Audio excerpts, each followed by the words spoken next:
안녕하세요. 반갑습니다. 한국 CS마인드 교육센터 박정민 강사입니다. 저희 CS 리더스 관리사 기출문제 문제풀이 분석 동영상 2020년도 9회차입니다. 지난 2020년 11월 15일 날 진행이 됐던 기출문제 문제풀이 분석 동영상 이번이 9번째 영상 마지막 영상입니다. CS 실무론 21번부터 30번까지 문제풀이 분석 동영상 시작하도록 하겠습니다. 자, 그러면 CS 실무론 21번 문제부터 보시도록 하겠습니다. 21번 다음 중 비즈니스 상황에서 필요한 명함 교환 예절에 대한 설명으로 가장 올바르지 않은 거. 자, 명함 교환 예절입니다. 아주 전형적으로 출제가 되는 문제 유형이기도 하고요. 1번 반드시 상대방보다 먼저 명함을 꺼내 준비하도록 합니다. 우리나라와 일본 사람만 이렇게 합니다. 실제로 맞습니다. 2번 목례를 하며 양손으로 공손하게 받습니다. 받는 관점 맞습니다.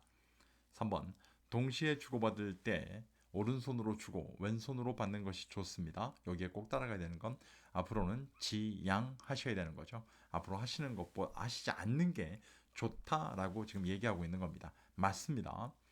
4번 혹시 모르는 한자가 있을 경우 가장 중요한 거 그냥 한자가 아니라 모르는 한자가 있을 경우 바로 물어봐도 신뢰가 되지 않습니다. 맞습니다. 5번 미팅이 진행될 경우 상대방의 명함을 테이블 위에 올려놓고 이야기를 하는 것은 신뢰가 되므로 주의합니다. 아니요. 오른편에 오른쪽에 내가 앉아있는 쪽에 오른쪽에 명함을 얹어놓고 미팅을 진행하는 경우가 오히려 더 맞는 경우입니다. 5번 설명이 잘못되어 있습니다. 꼭 기억하셔야 되고요. 이 앉아서 대화를 하는 경우에 이야기를 나누다가요. 상대방을 정확하게 지칭하는데 직함이 됐던 뭐 이름이 됐던 간에 이런 걸 할 때 활용하기 위해서 하는 거기 때문에 신뢰가 되는 건 아닙니다. 꼭 아셔야 되는 내용입니다. 다음 문제. 다음 중 사회문화에 따른 구성원의 가치관과 이에 대한 행동의 연관성을 설명하기 위해 홉스테드, 자 네덜란드의 홉스테드가 제시한 문화 차원 이론 5가지 범주에 포함되지 않는 게 뭘까요? 라고 나오면요. 여기 있는 건 5가지 범주라고 되어 있는데요. 이건 기준선이죠. 이 홉스테드가 얘기한 건 문화가 딱 이렇다는 게 아니라 기준선을 지금 의미하고 있는 거예요. 개인주의 성향, 권위주의 성향, 불확실성, 회피 성향, 남성적 성향, 시간 성향. 자, 이렇게 되어 있습니다. 이렇게 되어 있다라고 따지게 되면 이 중에 해당하지 않는 게 뭘까요? 시간 성향이라는 건 지금 5번에 보시는 장기 지향성, 단기 지향성 저 워딩을 의미하고 있는 겁니다. 오해하지 마시고. 자, 언론 공정 지수요.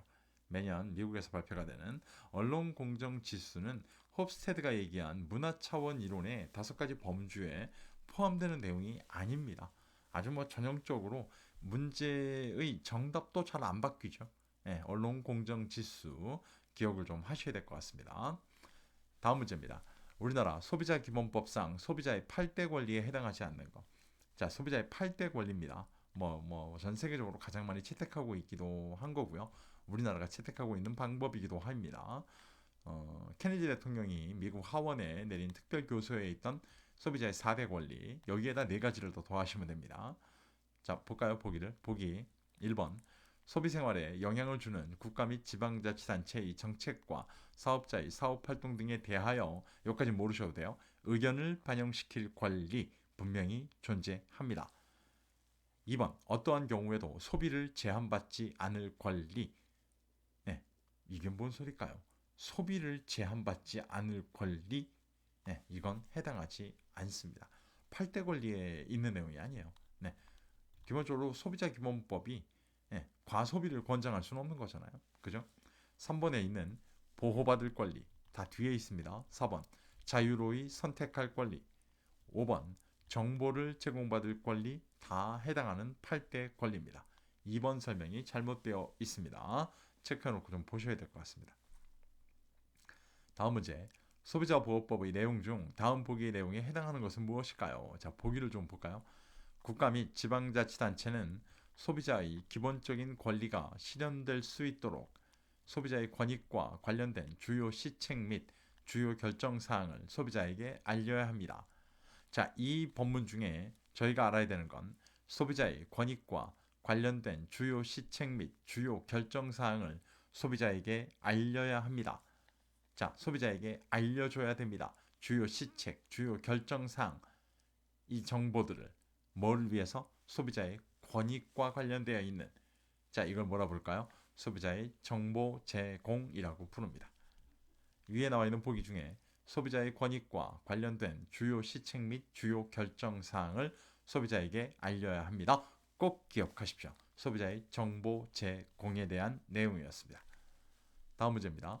다음 중 소비자기본법 제21조 기본계획의 수립이라고 나옵니다. 기본계획의 수립 등에 명시된 소비자 정책의 목표와 가장 거리가 먼 거, 소비자 정책의 목표. 아마 이 기본서를 보시는 분들은 교재에서 못 보신 내용일 겁니다. 기본서에서 나와 있지 않은 내용입니다.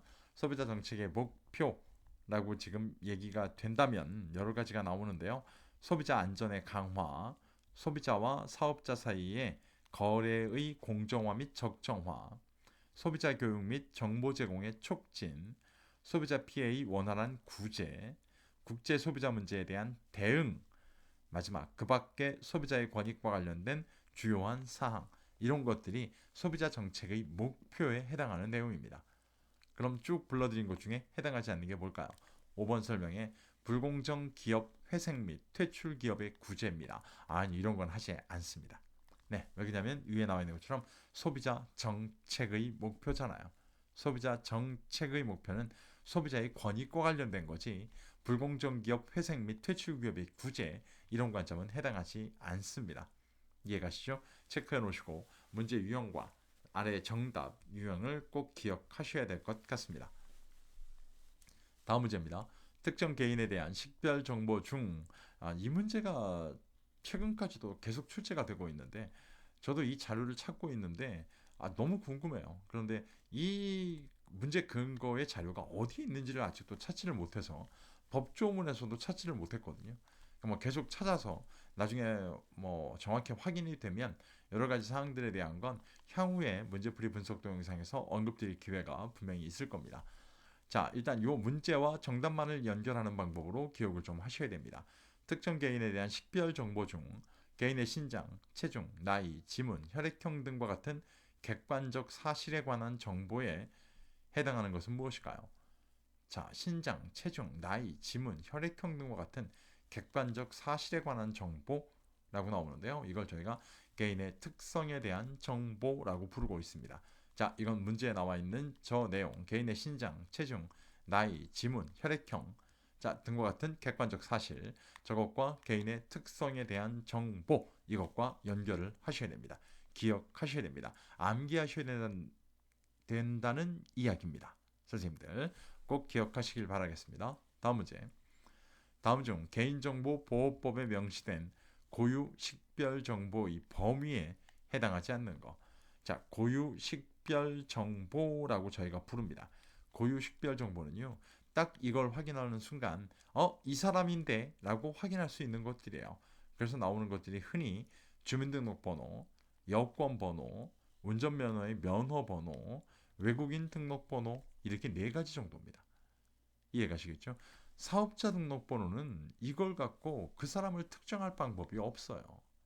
이해가시죠? 저도 사업자를 갖고 있는데 어디 갔다 제 사업자 번호를 딱 보여주면 이거 박정민 강사인데 이렇게 확인하기가 어렵다는 거죠. 이해가시죠? 3번이 해당하지 않습니다. 1번, 2번, 4번, 5번에 나와 있는 저 네 가지 고유 식별 정보의 범위 암기하셔야 됩니다. 기억하시기 바라겠습니다. 다음 문제입니다. 다음 중 개인정보보호법 제39조입니다. 손해배상 책임입니다. 에 명시된 배상액 산정에 따른 고려사항으로 가장 거리가 먼 것은 무엇입니까? 자, 이건 기본서에서 아마 확인이 가능하실 겁니다.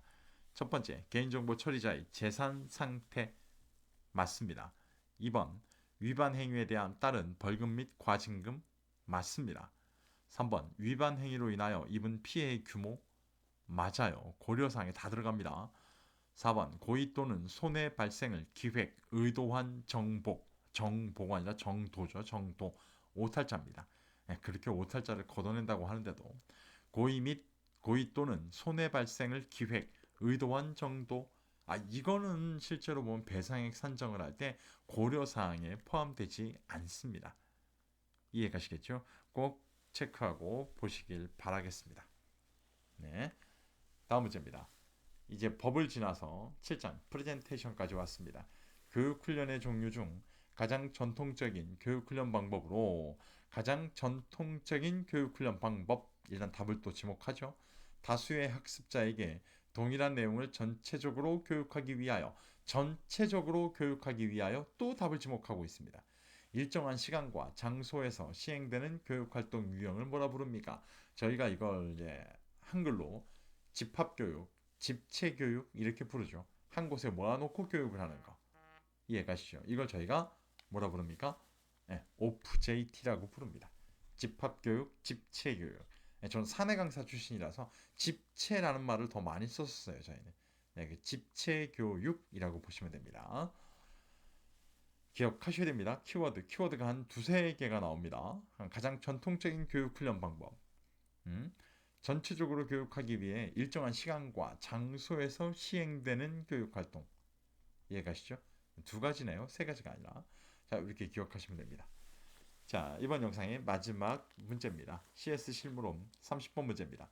성공적인 프레젠테이션을 위한 4P. 자, 4P가 나오죠. 첫 번째, purpose, 목적입니다. 두 번째, people, 청중이고요. 세 번째, place, 발표 장소입니다. 네 번째, preparation, 준비입니다. 자, 이 4P 중 청중의 수준, 참가자의 수, 성별, 연령, 직업과 직급 등에 대하여 사전에 확인하고 분석하는 요소가 뭘까요? 청중의 수준, 참가자의 수, 성별, 연령, 직업 이렇게 나온다는 건 전부 다 누구요? 청중에 관련된 거죠. 그래서 people이라고 유추하실 수가 있는 문제 유형입니다. 아주 쉽게 문제만 자세히 보실 수만 있다면 충분히 답이 유출될 수 있는 유출이 아니라 유추될 수 있는 문제 유형이었습니다. 네, 이렇게 보시면 될 것 같고요. CS 실무론 21번부터 30번까지 문제를 푸는 동영상을 지금 시청을 하셨는데요. 법 문제가 6문제가 출제가 됩니다. 그래서 저희가 실무론 준비를 할 때 소비자기본법, 개인정보보호법이 6에서 많으면 7문제 정도가 출제가 됩니다. 특히나 개인정보보호법이 4문제가 나올 때가 있는데요. 요 두 가지 파트에서는요. 아까 문제풀이 분석 동영상에서 보셨지만 기본서에서 확인하실 수 없는 특히나 이제 매년 시행령들이 바뀌게 되는데요. 바뀐 시행령의 문제가 나온다든가 이번 해 아니면 전년도 해에 바뀌었던 시행령 문제가 나온다든가 이런 식의 문제가 나오게 되면 솔직히 말씀드리면 저희가 쉽게 대비하기가 어렵습니다. 그래서 그런 문제들은 너무 부담 갖지 않으셔도 될 것 같고요. 저희가 기본서에서 확인할 수 있는 내용만 가지고 합격이 된다. 문제를 골라낼 수 있는 정답을 골라낼 수 있는 정도만 연습이 되신다 그러면 실무론 점수에 고득점을 받는 거에서는 크게 문제가 되시지 않을 것 같습니다. 그런 관점으로 준비를 하시면 될 것 같고요. 요 문제풀이 분석 동영상만으로 나는 문제풀이에 대한 이해와 문제풀이 방법론을 충분히 나는 습득할 수 있습니다. 라고 생각하신다면 저희가 감사한 일일 거고요. 그렇지 않은 분들, 나는 조금 더 자료가 필요합니다. 다시 한번 저희 거 홍보하는 시간 갖도록 하겠습니다. 왼쪽 위에 보시는 게 제가 출판한 기출문제 분석 문제집 온라인 오프라인 서점에 다 출판되어 있고요. 구매하실 수 있습니다. 화면에 보시는 것처럼 13회차가 아닐 거고요. 아마 9회차 정도가 들어가 있을 것 같은데 2019년 중반 회차까지 중반 회차고 이전 문제까지 아마 포함되어 있을 겁니다. 이렇기 때문에 구매하시면 기출문제와 정답 해설지가 따로 분류되어 있는 문제집 유형입니다. 구매하셔가지고 보시다가 최신 기출문제가 필요합니다. 나는 조금 더 다양한 문제 분석 솔루션이 필요할 것 같아요. 라고 하면 오른쪽 아래 보시는 네이버 카페에 가입을 하시면 됩니다. 그러면 저 교재 구매했습니다. 인증을 해주시면 사진이 됐던 영수증 사진이 됐던 인증해 주시면 다 등업해 드립니다. 그럼 최신 기출 문제 여러 가지 문제 분석 솔루션들을 확인하실 수 있도록 등업을 해 드리고 있습니다. 나는 만약에 서적이 필요 없습니다. 라고 하신다면 아래 보시는 네이버 카페 KCS 박정민 강사를 검색하셔도 아마 나올 거고요. 네이버 카페에 오셔서 가입을 하시면 되고요. 물론 가입하셔서 등업하실 때 네이버 카페에서 제공하는 기출문제 분석 문제집 여러 가지 솔루션 중에 한 가지를 선택하셔서 구매하셔야 됩니다. 유료화되어 있다는 소리입니다. 이 부분은 좀 양해를 부탁드리고요. 한 가지 솔루션을 선택해서 구매를 하시더라도 나머지 솔루션까지 다 보실 수 있게끔 등업을 해 드립니다. 뭐 연도별, 챕터별, 그다음에 뭐 6년간 다중 출제가 됐던 문제 유형별, 정말 여러 가지 유형별로 제공을 해 드리고 있습니다. 다 충분히 시험을 대비하기 위해서 준비하실 수 있는 솔루션들이고요. 2010년도부터 지금까지 내내 가장 압도적인 문제풀이 합격 솔루션이라고 인정받아왔던 솔루션들입니다. 제 스스로도 그렇게 인정하고 있고요. 충분히 시험을 대비하는데 도움이 될 수 있을 만한 딱 한 번의 시험 접수에 시험 합격으로 이어질 수 있는 가장 완벽한 문제풀이 합격 솔루션입니다. 시험을 대비할 때 꼭 한번 활용해 보시면 도움이 되실 것 같습니다.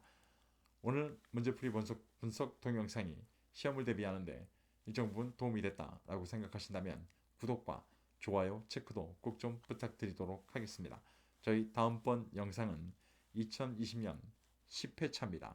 12월 6일 날 진행이 됐던 기출문제 분석 문제풀이 동영상으로 찾아뵙도록 하겠습니다. 긴 시간 고생 많으셨습니다. 고맙습니다.